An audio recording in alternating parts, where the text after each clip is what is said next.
We're King and Duke and Buckhead. This is EJ. Happy Thanksgiving. Happy Thanksgiving. Glad to have you. All right, so it's an age-old debate. I don't know if it's a north-south thing, if it's an east-west thing, if it's regional, if it's what, but dressing or stuffing? We figured you're a guy who could speak on both fronts and kind of set the record straight. First of all, as a personal preference, what do you prefer? I prefer dressing. Prefer dressing. Certainly. But you've had both. I have had both. So I grew up having stuffing every Thanksgiving and every Christmas, frankly.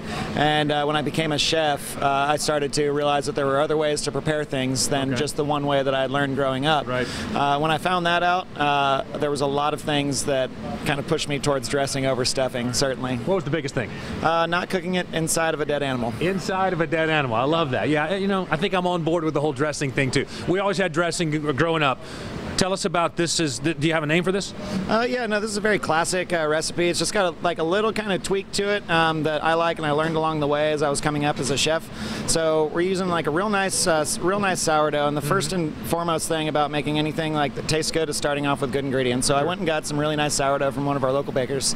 We dice that up, very simply sort of just toast that off. We're going to mix that together with some onions and celery, a little bit of fennel. It's all been sweated in lots of butter. Okay, we add sage to that, which is the flavor that pretty much everybody nostalgically remembers about dressing or stuffing. And then rosemary, a little bit of thyme, parsley, chicken stock. Sounds like a Simon and Garfunkel song. A little bit, right? Almost.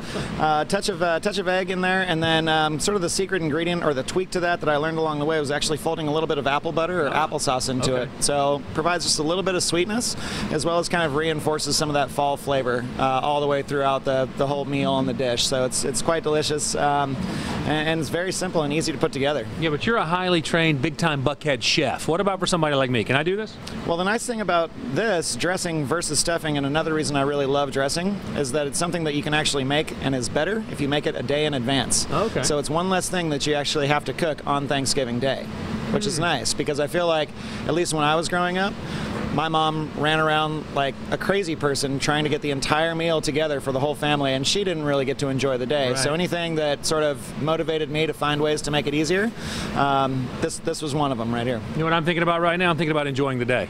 Okay. And the best way I can think of to do that is probably to give this a taste. What do you think? Should give it a try. You want to give it a try too? You can. Absolutely. You can. Wait a second. Okay. Wait. I didn't know we were having turkeys as well, but apparently it's turkey and dressing, right? I got a call that dressing with Buck was not a segment they were interested in, so we're doing parsley with Paul. Parsley with Paul, okay. You know what? I don't like eating after you, but I'm going to go ahead and make an exception because this looks delicious. I like what you did there, though. Good. It's kind of nice and light. A little sweetness in there. You get that apple in there, right? I'm going to try one more.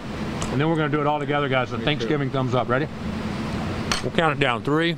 Raise one eyebrow when you do it. One eyebrow. 3, 2, 1.